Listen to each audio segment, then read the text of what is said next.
Nunca había visto a tanto maricón reunido. Sabía que lo ibas a apreciar.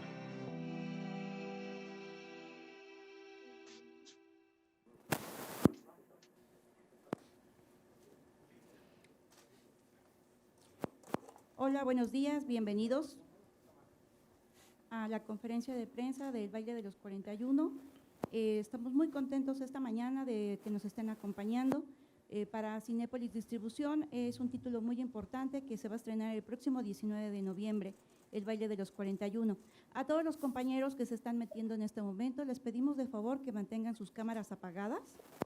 Si nos apoyan, por favor, apagando sus cámaras.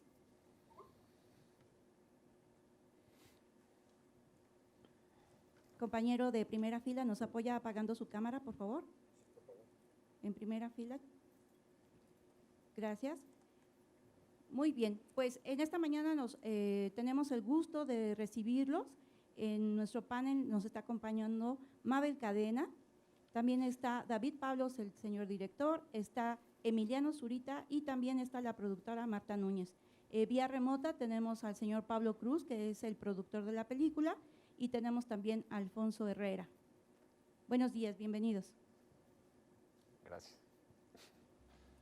Buenos días, yo soy David Pablos, director de la película El Baile de los 41, película que retrata, digamos, la famosísima redada que sucedió durante el Porfiriato, en el que encontraron al yerno de Porfirio Díaz, Ignacio de la Torre, vestido de mujer, y para evitar un mayor escándalo mediático se borró su nombre de la lista, se sacó de la cárcel, pero permaneció hasta nuestros días, digamos, la leyenda, el tabú de quién fue el número 42.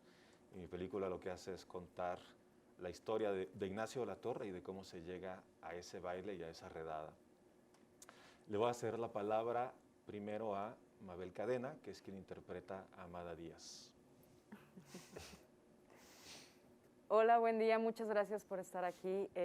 Estoy muy emocionada de que nuestra película por fin vaya a ver la luz, una película importante, necesaria para nuestros días, que toca diversos temas que no solo se contaron hace más de 100 años, sino que siguen siendo de agenda actual, importantes para cambiar, para que nos confronten, para que nos hagan reflexionar como sociedad a través de temas como el racismo, la discriminación, la homofobia y necesaria para nombrar cosas que aún no nos atrevemos a nombrar y que aún tenemos que voltear hacia otro lado porque nos cuesta mirarlas de frente, ¿no? Entonces, estoy muy emocionada de estar aquí con mi director y mis compañeros, y gracias por estar aquí.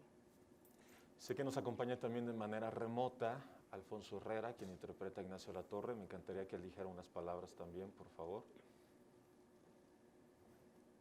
Pues hola, un placer estar aquí, vía remota, pero también hago eco de lo que acaba de decir Mabel. Creo que esta es una película muy necesaria, es una película que en definitiva es más que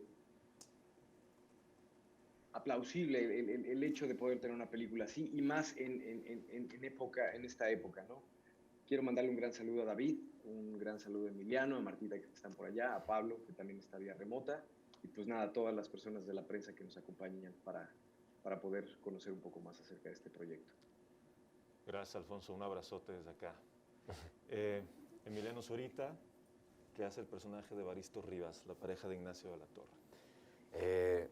Pues decir un poquito lo mismo que han dicho mis compañeros, pero es una película que toca unos temas que parece un poco increíble que después de más de 100 años siga siendo un tema tabú y un tema tan vigente.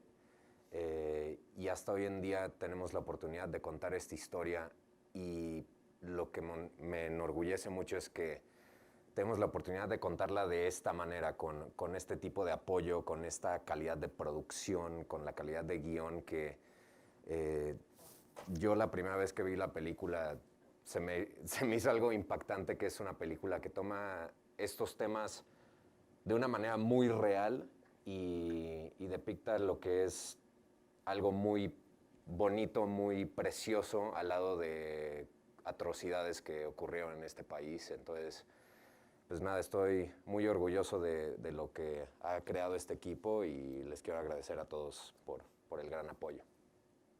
Gracias. Martita, por favor. Hola, ¿sí se escucha? Sí. Buenas tardes, muchas gracias por estar aquí. Me sumo a lo que se ha comentado aquí de la película. Creo que es una película muy necesaria, todavía, desgraciadamente, a día de hoy, aunque no pareciera. Yo, de mi parte, pues me siento muy, muy feliz de que ya por fin vaya a salir a la luz la película. Ha sido un gustazo volver a trabajar con David, que ya estuvimos juntos trabajando en Las Elegidas.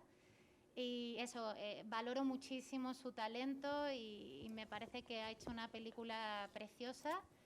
Y bueno, y la verdad que muy orgullosa de la labor de toda la gente que fue parte de esta película. Fue una película difícil, larga, digo, sí, fue un proceso largo. Y la verdad que el trabajo de cada una de las personas que ha sido parte, de los actores, los protagonistas y de todo el crew, es impecable y les agradezco muchísimo toda la labor que han hecho en la película. Y bueno, y agradecerle también muchísimo a todos los coproductores, todos los que financiaron la película, que sin el apoyo de ellos pues no habría sido posible. Y por último, Pablo Cruz, nuestro productor, que está también de manera remota. Pablo. Muy buenas tardes a todos, días todavía, bueno, es mitad del día. David, un saludo, Abel, todos los presentes. Pues nada, todos creo que han dicho cosas importantísimas. Me uno a agradecerle a David por habernos llevado de la mano en este proceso tan hermoso, una película necesaria, latente, presente, actual, y pues ahora le toca al público que se adueñe de ella, que nos acompañe en los cines, una apuesta difícil, pero que también brava es de Cinépolis en salir en estas épocas. Creo que el cine no puede quedarse en la televisión, el cine hay que vivirlo en las pantallas. Es una historia que merece estar en una pantalla y yo exhorto al público a que nos acompañe a esta apuesta que tomamos todos juntos en hacer una película tan arriesgada, pero que necesita que todos seamos parte de ella y que hagamos un eco enorme. Yo quiero agradecer en especial a Cinépolis de nuevo por ser unos grandes compañeros de viaje y por tener, digamos, la valentía de hacer esta apuesta en las épocas, fechas y tiempos en los que estamos. También quiero agradecerle a Netflix por ser un gran compañero de viaje también. Muy bien, pues arrancamos ya con las preguntas. Esta pregunta es tanto para el director como para el productor. Dice, ¿cómo surge la idea de hacer una película de época como El baile de los 41, uno de los episodios más oscuros del Porfiriato sobre la comunidad LGTB? Bueno, voy a empezar yo. ¿Cómo surge la idea? Es una historia que ha permanecido en el imaginario colectivo durante muchos años. Es una historia que de alguna manera sigue siendo un tabú. Es una historia que nunca terminó de salir del todo a la luz y me parecía que era pertinente contarla todavía hoy día. Me parece que, por un lado, y esto lo he dicho ya varias otras veces, hay una parte de nuestra sociedad hoy día que sigue pareciéndose demasiado a la del Porfiriato. Creo que para mí como director era esencial retratar a la comunidad LGBT+, desde un ángulo distinto, con otro tenor. Era importante poner esta historia en la pantalla y además de la visibilidad, creo que esta película o esta historia, El baile de los 41, resuena hoy día de manera importante. Eso fue, digamos, el motivo principal que nos hizo querer levantar este proyecto, que fue una verdadera locura, pero bueno, Pablo podrá hablar más de cómo fue financiar y levantar esta película.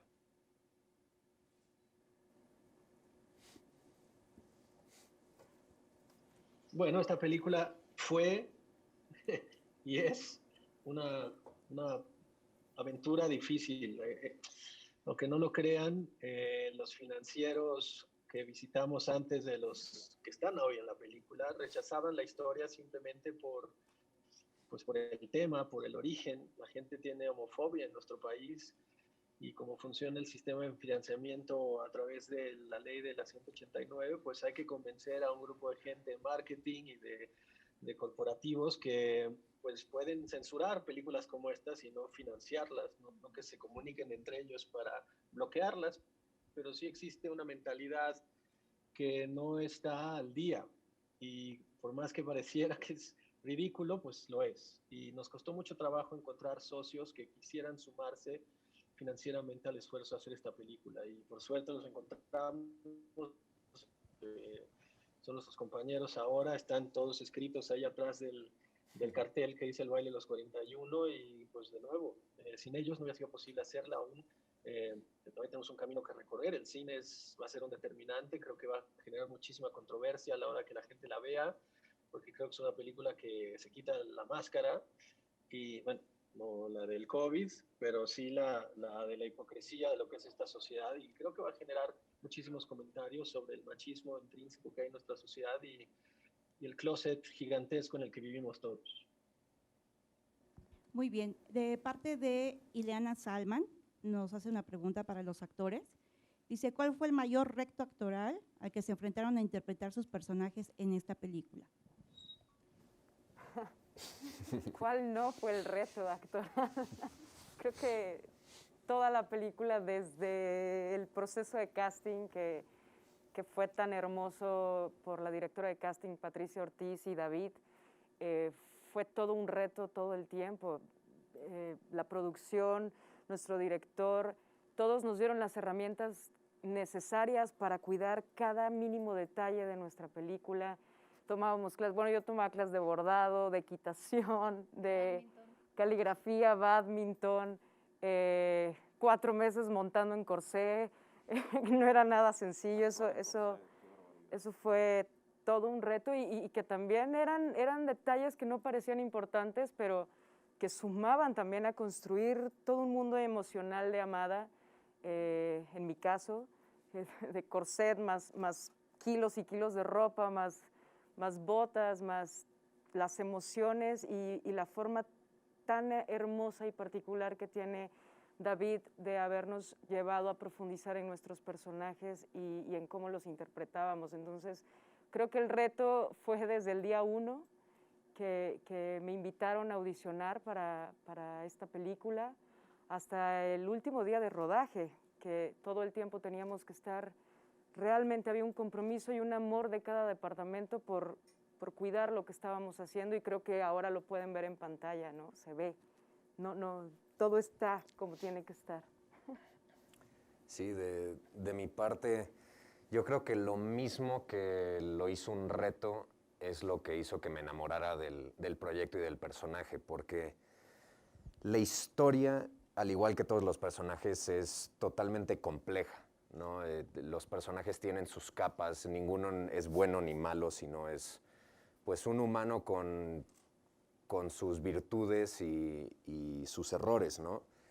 Y para mí era, como lo decía Mabel, es esa atención a detalle que le dio todo el equipo, David, de decir, sí vale la pena tomar esas clases, sí vale la pena leer sobre el porfiriato del día a día de alguien en esa sociedad, en ese tiempo, y sí darle la importancia a los ensayos, no solo de diálogos, sino ensayos para que, especialmente yo que tuve la mayoría de mis escenas con Alfonso, era pues tomarnos el tiempo de conocernos y generar esa química, generar esa confianza que poco a poco le íbamos construyendo más y más hasta que le dio vida a estos personajes y a estas historias paralelas de amor. Entonces, yo creo que era eso, era muy difícil de hacerlo bien, pero eso es lo que generó la vida en este proyecto.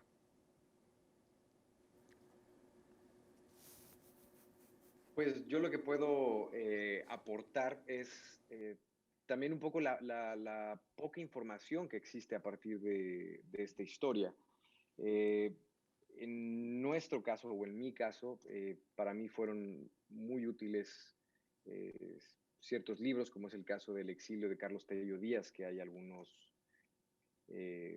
capítulos o hay algunos fragmentos donde dejan ver algunos esbozos de lo que era Ignacio de la Torre, pero bueno, partiendo del hermetismo que existe, de la información, de la poca información que existe de este capítulo, pues bueno, fue interesante como tratar de recopilar toda esa información, porque generalmente siempre se iba a la caricatura, siempre se iba hacia la ridiculización y tratar de encontrar información que fuera más aterrizada fue todo un tema. Creo que David no me dejará mentir. Y por otro lado, la forma en cómo David cuenta sus historias en set no te permite que tengas que te desconcentres. Tienes que estar completamente ahí en ese momento, en conexión con tus compañeros, no solamente en el set, sino también en los ensayos. Y eso nos dio la posibilidad de, literal, estar como ya muy conectados, ya cuando estábamos en set, y eso tuvo que ver con un trabajo previo, un trabajo muy arduo. También yo lo que disfruté mucho y al mismo tiempo fue un gran reto es las escenas. Cada escena era un rompecabezas en el que todo tenía que estar perfectamente equilibrado, desde el movimiento de cámara, los movimientos que nosotros como actores teníamos que realizar, y eso tenía que ver con una sincronización y un trabajo en equipo muy pulcro. Y creo que, como dijo Mabel, creo que eso se nota.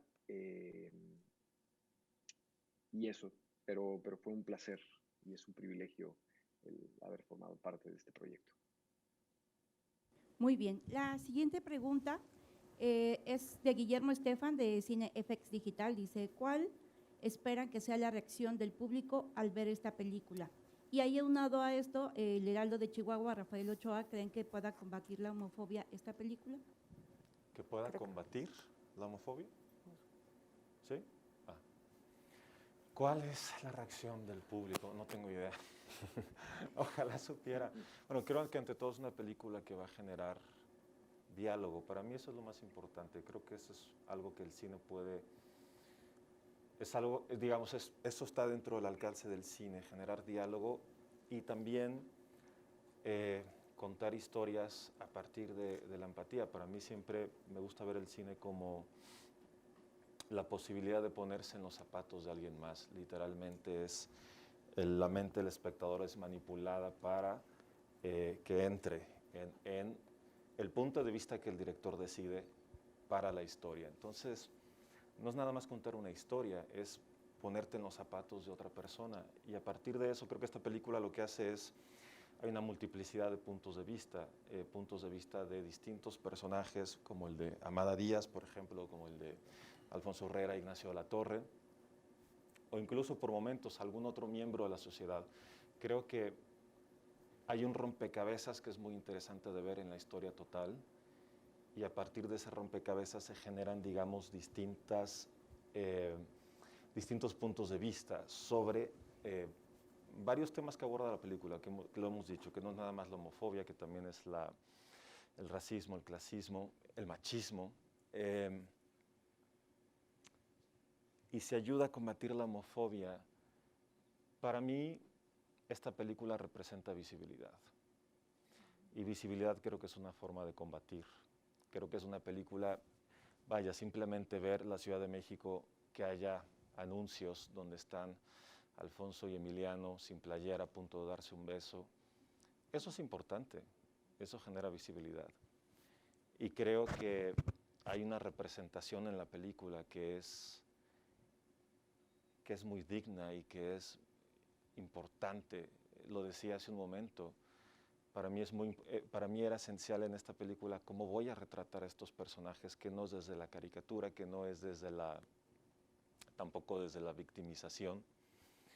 Para mí hay una gran celebración en esta película y creo que ese es el más grande mensaje, la celebración. Y esa celebración es una forma de combatir la homofobia. Muy bien. De parte de Paola Ortiz, de Estilo DF, es pregunta para todos. Dice, ¿hubo algún concepto o creencia que hacer esta película les ayudó a aclarar o cambiar de forma de pensar? No escuché bien. Perdón, ¿otra vez, Iku? si hubo algún concepto o creencia que esta película les ayudó a aclarar o cambiar. De mi parte, yo creo que es un poco lo que estaba diciendo David. Para mí era darme cuenta de los detalles que te llevan o llevan a la sociedad hacia el machismo, hacia la homofobia, el racismo.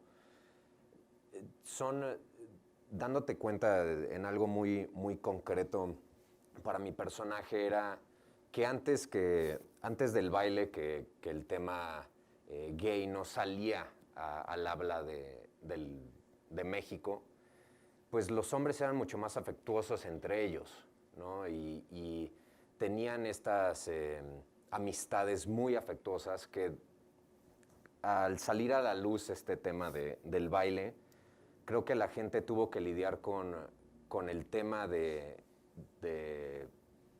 tema gay y tomar partido de alguna manera. Y eso sin darte cuenta a la cultura general, como a los hombres hacen que ya no sean tan afectuosos por tal vez el temor a ser percibidos, como gays o algo así. Y era un detalle muy minucioso, digamos, pero para mí era darme cuenta de todos estos detalles que ya están en nuestra sociedad, que vienen de algo negativo, de la homofobia, del racismo, lo que sea, que antes yo no me daba cuenta al 100% y creo que es eso. Esta película genera ese tipo de conversaciones, de decir, bueno, tal vez no te percibes como machista, pero tienes estos dejos que aprendiste, y es saber aprender de estos errores que nos dio la sociedad, ir mejorando como sociedad para que vayan desapareciendo. Siento que esa fue una lección para mí al darme cuenta de esos detalles en la película. En mi caso, yo siempre he dicho que cada personaje que he interpretado en mi carrera modifica, sin que así lo provoque yo, a mi mujer, no a la actriz. Y el baile de los 41 no es la excepción. Creo que llevó a Mabel a una reflexión profunda sobre mi autoestima, sobre mi propia valorización como mujer,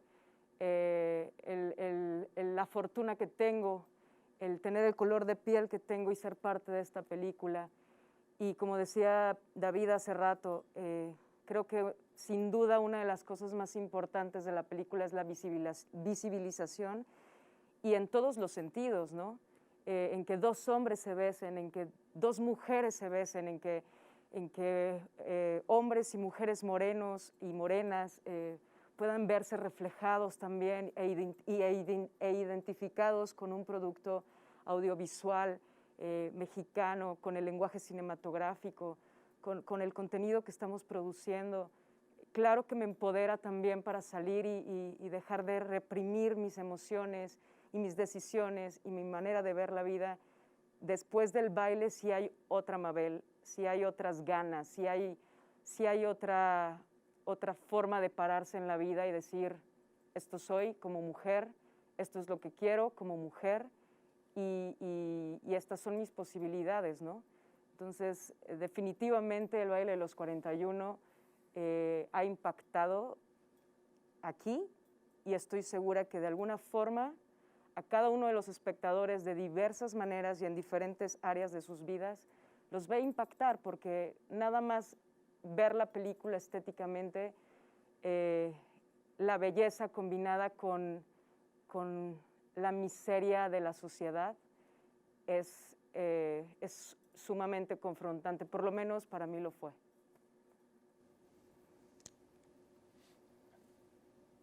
Bueno, yo lo que puedo compartir acerca de este proyecto me hizo entender a profundidad o con más claridad este hecho histórico, que era un tema tabú, y cuando escuchabas el número 41, pues generalmente te llevaba o lleva a la sociedad a un lugar bastante gris, por así decirlo. Y me refiero a la ignorancia que existe a partir de este evento histórico. Eh, Eso por un lado. Y por otro lado, darme cuenta lo poco que ha cambiado nuestra sociedad. Yo recuerdo muy claramente cuando estábamos filmando una escena donde se supone que era el castillo de Chapultepec, que estábamos filmando en el Munal y estábamos a las 2 de la mañana David y yo y nos volteamos a ver y David me voltea y me dice, es que no hemos cambiado. Realmente las estructuras sociales que siguen rigiendo a nuestro país siguen siendo exactamente las mismas.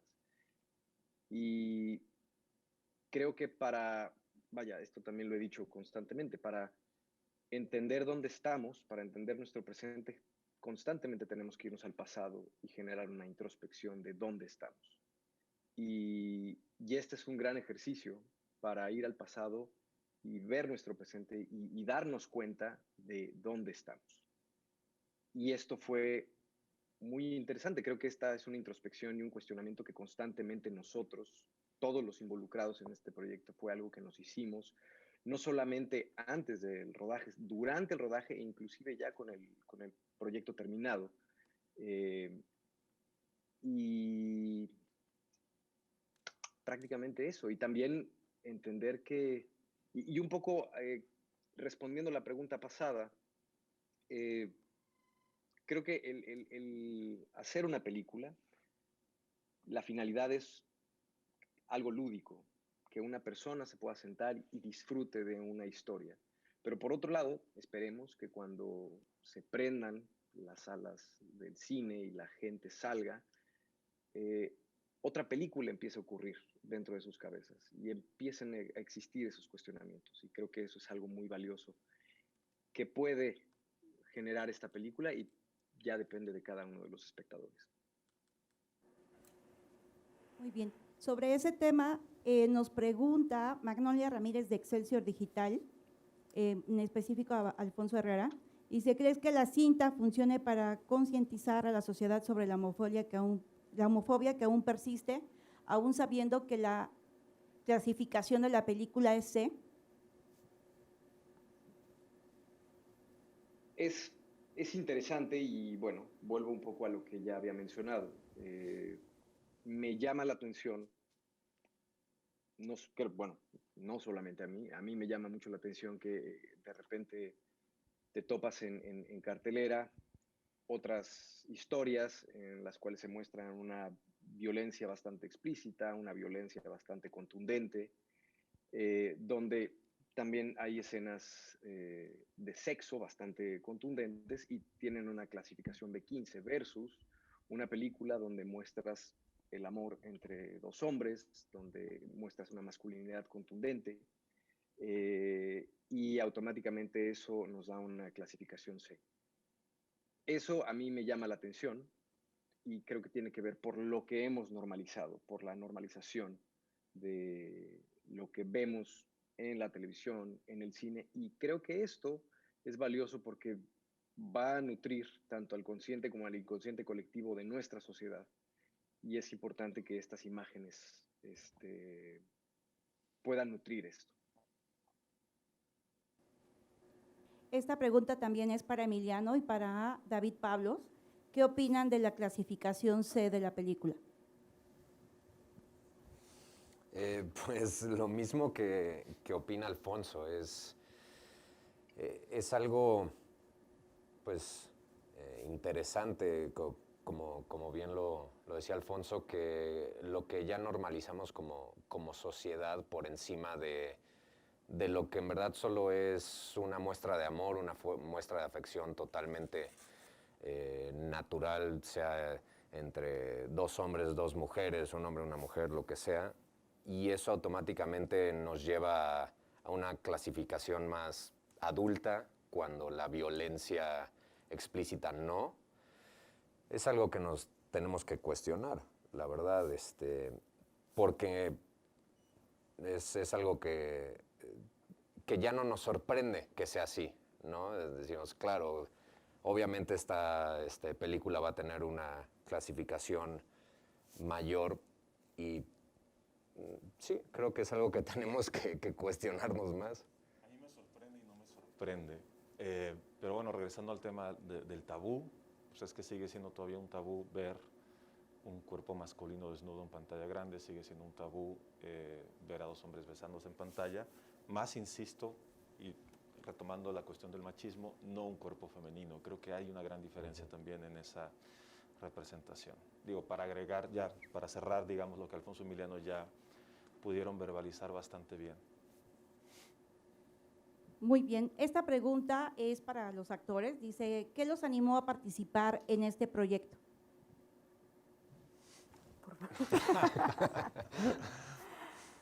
Mabel. Mabel. ¿Qué nos animó? Bueno, de entrada yo no conocía el hecho, por supuesto, pero no conocía el guión, me refiero cuando llegó a mí la audición por primera vez. Entonces, yo fui a hacer la audición y sí sé que después de esa primera audición, yo dije, quiero ser parte, o sea, quiero ser parte de esto. Y cuando hubo este segundo callback con Alfonso, con David, yo ya no salí diciendo quiero ser parte, pero sí dije, no sé si me quede en esta película, pero lo que acabo de vivir ha sido una de las experiencias más hermosas que he vivido en mi carrera como actriz, solo con una audición. Y claro que me encantaría darle vida a Amada, pero nada más lo que viví en ese callback fue una experiencia tan alucinante que ya había yo ganado algo. Entonces, al final, ser parte del baile de los 41, para mí termina siendo una experiencia redondita, donde habla de lo que vemos en pantalla, de lo que yo vi en pantalla y me conmovió y me asombró y me llenó de tanta emoción que pocas veces me ha pasado. Por eso, porque se cuidó desde el día 1 hasta el día de hoy y nunca he vivido tanta belleza a través de un proceso de creación.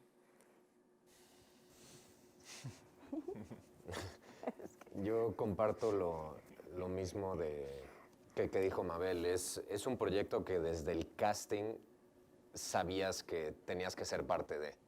Se ve desde el guión, desde la forma del casting, ya después en el callback, viendo a David trabajar, conociendo lo que David ya había hecho.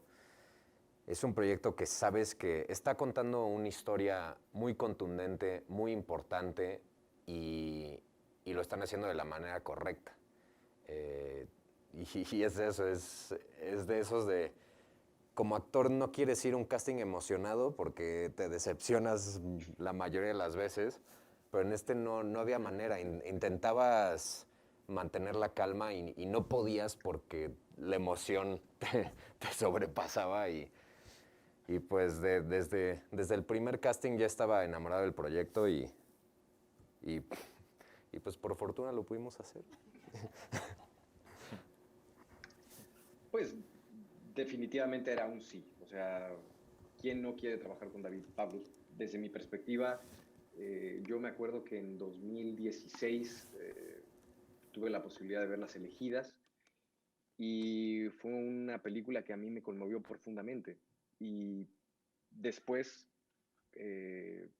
saber que existía la posibilidad de poderme unir a esta historia y contarla con David fue un sí inmediatamente.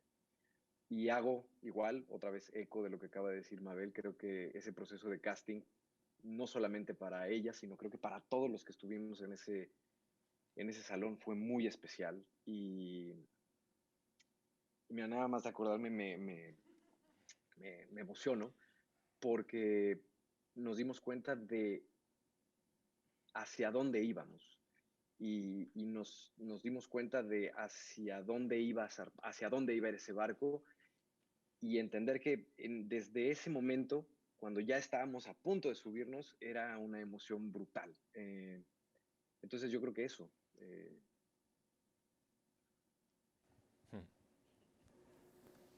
Bien, la siguiente pregunta es de Enrique López Ríos, de WCN Televisión. Dice, ¿cómo fue el proceso de investigación y documentación histórica?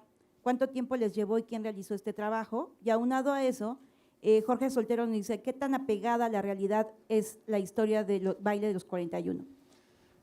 La investigación. Bueno, la investigación empieza desde el guión, en este caso con Mónica Revilla. Ella además es muy obsesiva con los detalles, entonces no nada más era entender el porfiriato y entender el contexto político, social, cultural, era ir a los detalles del día a día, ¿no? Ella tenía libros en donde se explicaba cómo se organizaban los banquetes, cómo se colocaba la gente en la mesa, vaya, era ir a los detalles, cómo eran las invitaciones. Creo que Mónica era muy obsesiva y esto lo puso en el guión muy meticulosamente, los detalles.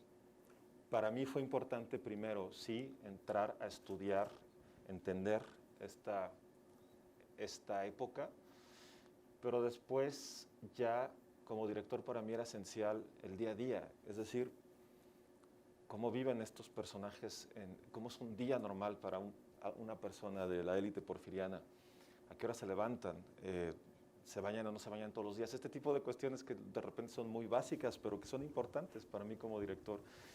Y ya en ese proceso más, digamos, minucioso, puntual de investigación, es que empezamos a trabajar con historiadores.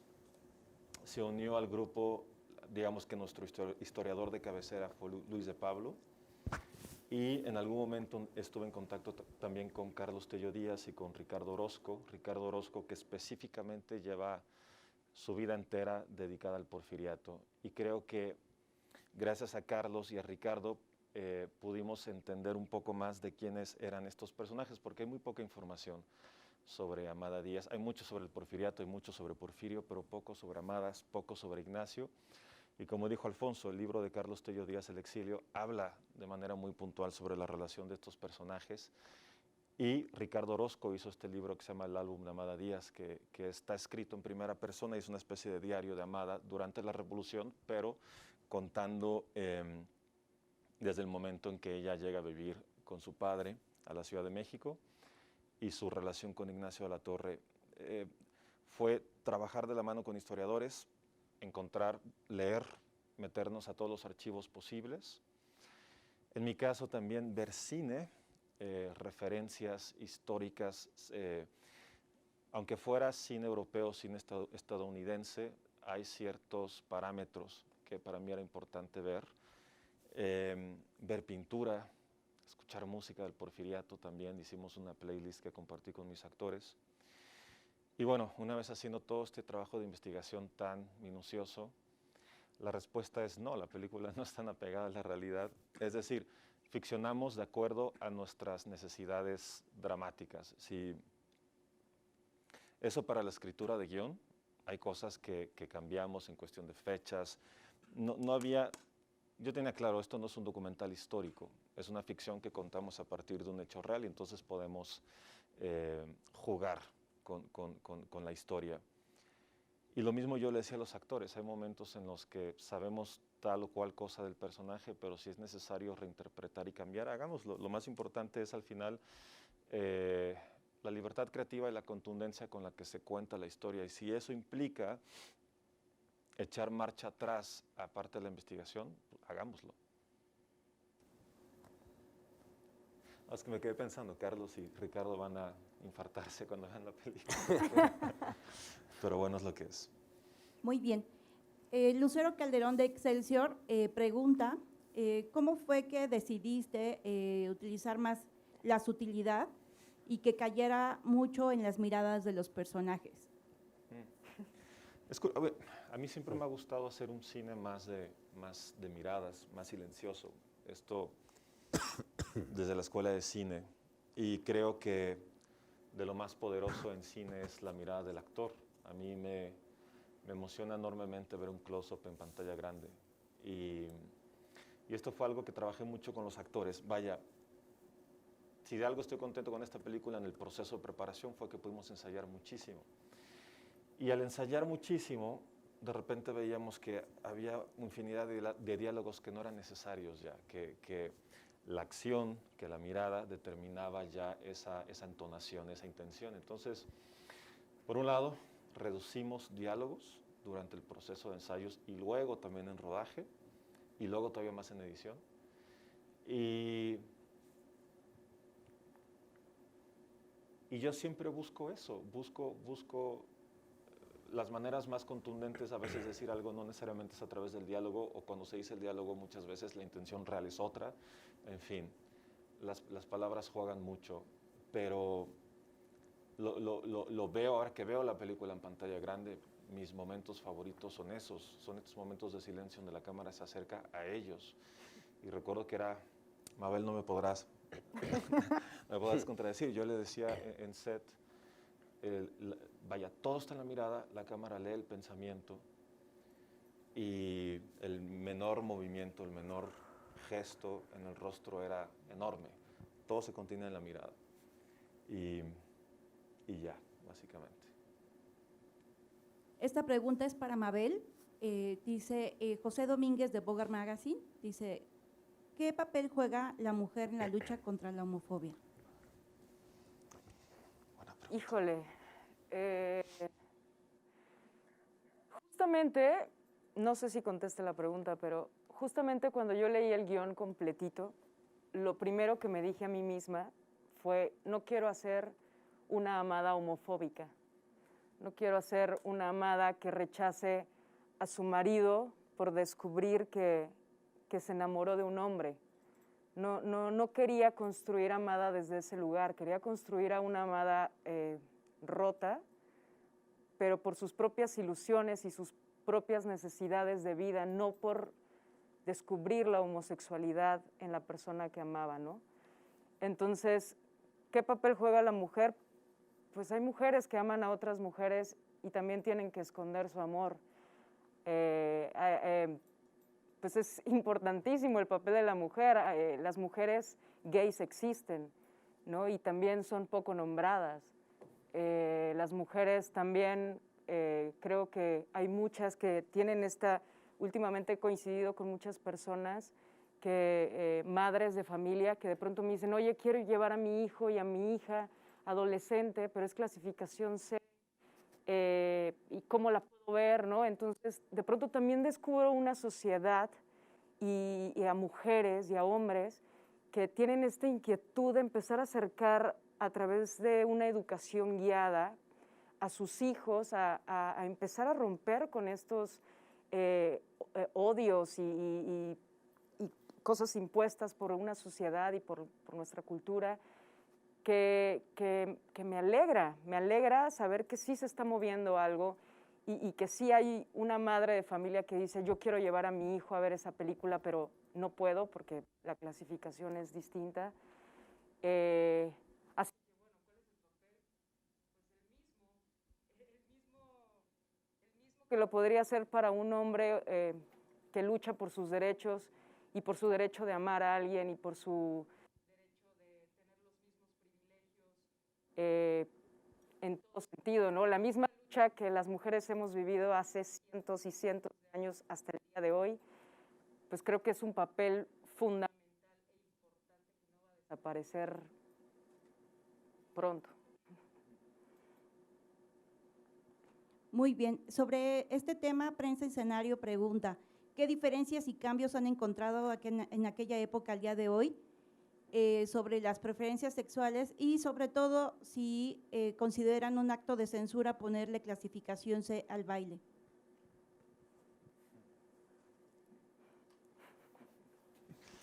No sé si un acto de censura como tal, pero bueno, creo que ya lo dijimos hace un momento, hay ciertos hechos que hablan por sí solos, por sí mismos, quiero decir.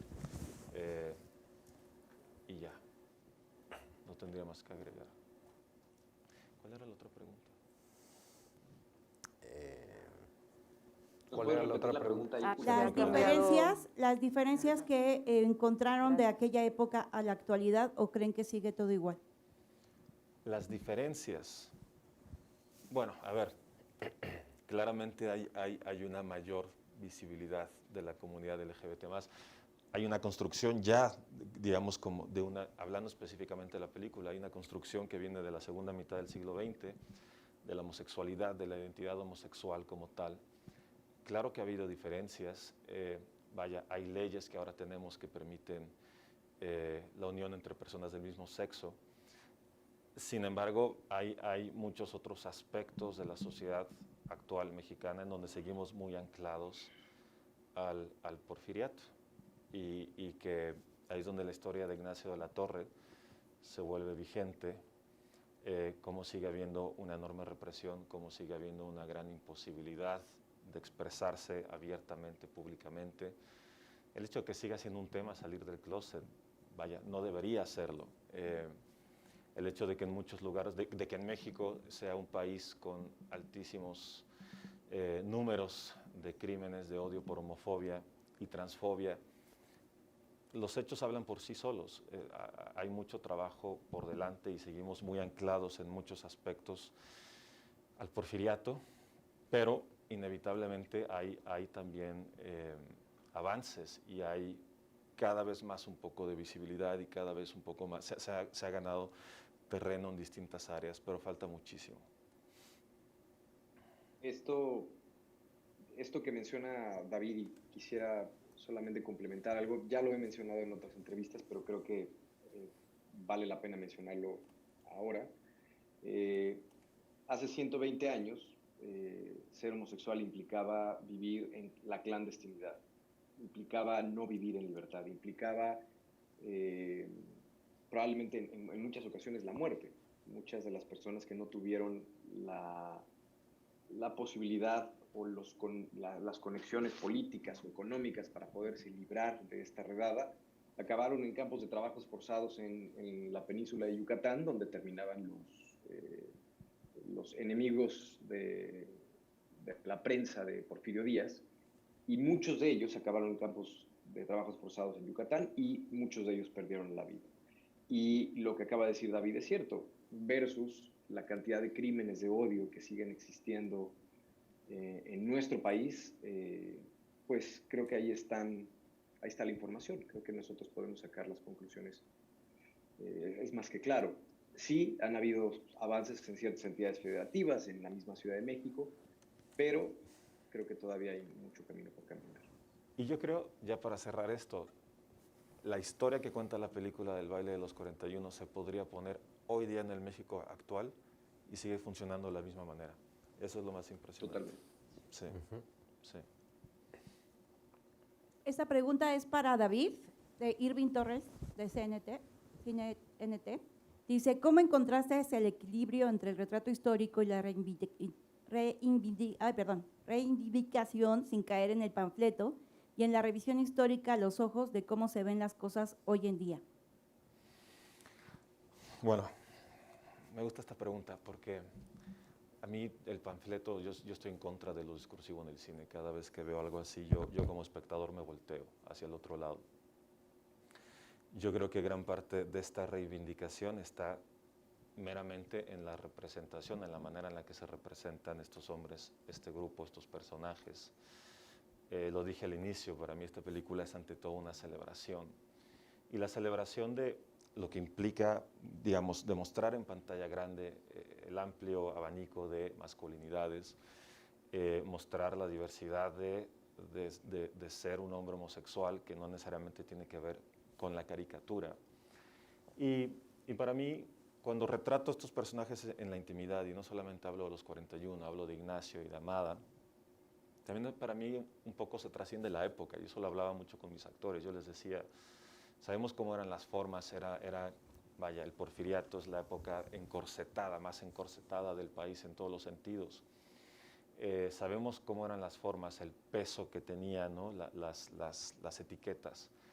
Pero en la intimidad esto es otra cosa, en la intimidad del ser humano es el ser humano siempre. Y entonces ahí es donde podíamos decir, vamos a romper con las formas, vamos a romper con esta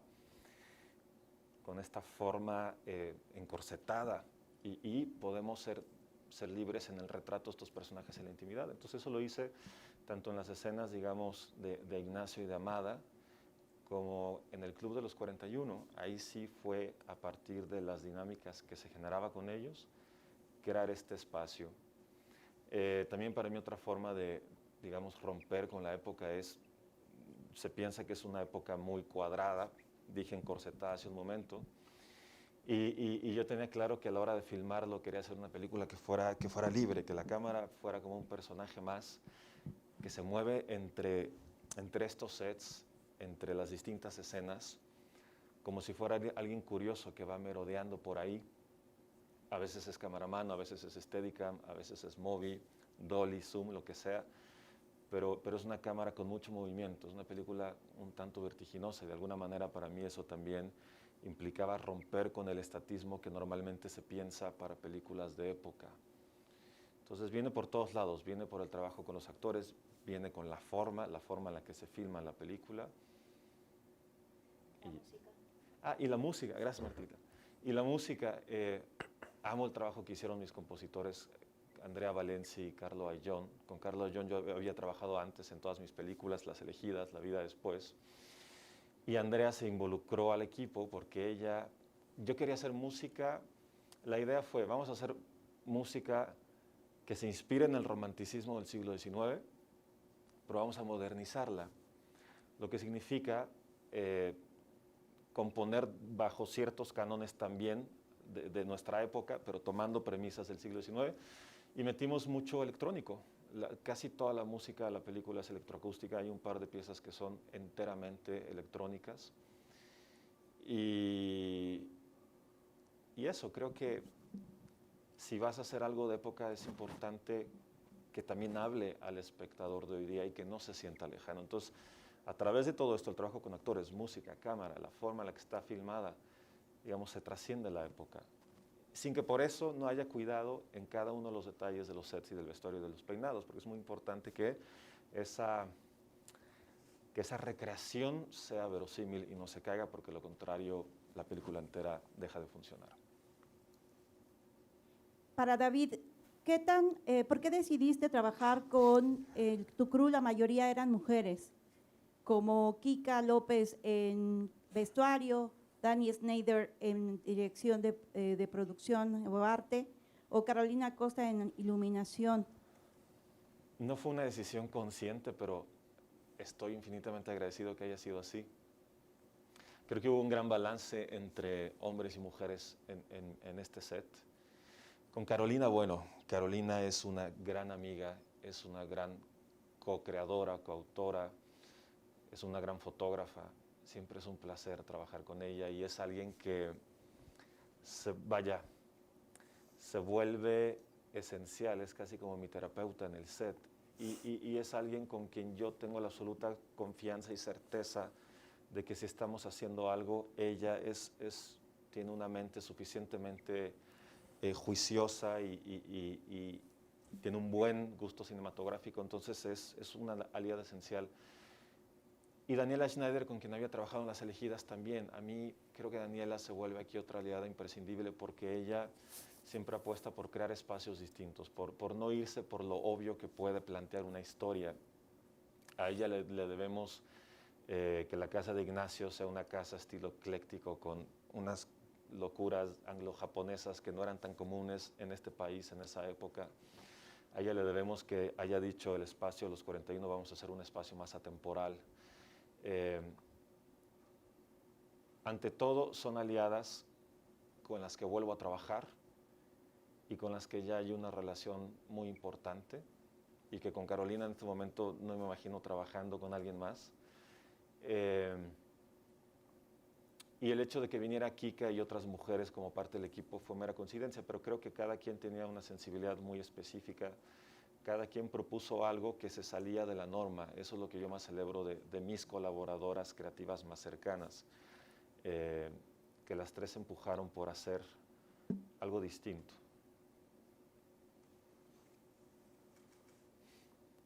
Para todos, ¿creen que la película supere las expectativas para la comunidad? Esa es otra pregunta que no puedo responder. Hay mucha expectativa, me queda claro, hay mucha expectativa con la película. Creo que ante todo van a ver un trabajo muy bien realizado, en todos los sentidos, técnicamente, actoralmente. Es una película con una manufactura, creo yo, bastante buena, es una película con rigor, es una película honesta, es una película que yo hice absolutamente convencido, y ya lo dije, me voy a repetir, pero no importa porque esto es algo esencial.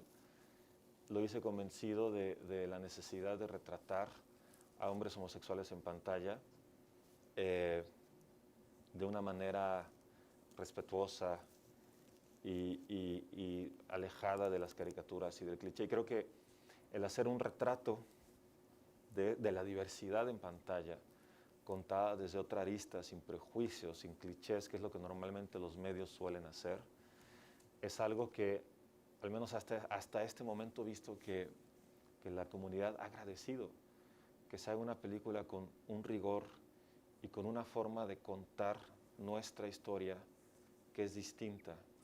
Entonces creo que al menos eso va a quedar, y al menos eso se siente ya desde ahorita. Si va a cumplir las expectativas o no, supongo que para algunos sí, para otros no. Esto es inevitable, así es el cine. Hay gente que le gusta lo que hace, gente que no le gusta, pero ante todo está el rigor con el que se hizo la película y mi visión como director de cómo quiero retratar este grupo de hombres, que es absolutamente respetuosa y creo yo importante y necesaria. Pues muchas gracias, les agradecemos a todos su participación, estamos muy contentos de tenerlos esta mañana. Recordemos, por favor, que esta película se estrena el próximo jueves 19 de noviembre, vamos a 500 salas, lo vamos a ver en todos los cines de la República Mexicana y por favor, apóyenos en seguir nuestras redes, ahí vamos a estar dando detalles de las próximas actividades que vamos a tener con el baile de los 41. Que pasen muy buen día. Gracias. Muchas gracias. Gracias a todos.